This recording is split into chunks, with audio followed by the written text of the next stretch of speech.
OK, c'est bon. C'est bon, le engage.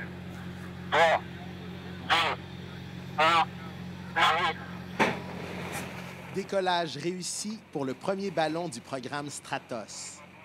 Ces ballons, contrôlés à distance, peuvent emporter presque 2 tonnes d'équipement dans la stratosphère. C'est des ballons qui peuvent mesurer jusqu'à 325 mètres de hauteur, c'est-à-dire l'équivalent de la tour Eiffel, juste pour donner un ordre de grandeur. Leur diamètre est d'environ une centaine de mètres, plus ou moins. Donc, c'est des grosses bêtes qui se promènent du sol jusqu'à environ 40 km dans l'atmosphère. 40 km, ça, c'est 3 fois la hauteur des avions commerciaux qu'on voit dans le ciel. Donc, c'est très, très haut. Au cours de ces vols, les scientifiques mènent des expériences, notamment sur la couche d'ozone ou en astronomie. C'est l'aboutissement de plusieurs années de travail pour les agences spatiales canadiennes et françaises. Je crois que tout le monde est très content. Je crois que c'est une grande joie parce qu'en plus, on a fait un vol. Bon, dans des vols, en plus, c'était une grande première, c'est un nouveau système. Souvent, il y a toujours c'est jamais du 100%, il y a toujours quelques petits problèmes qui apparaissent.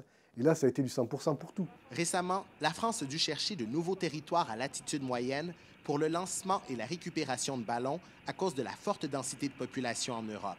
Ici, les espaces, les densités de population fait qu'on arrive à faire ces vols vraiment plus facilement qu'en France.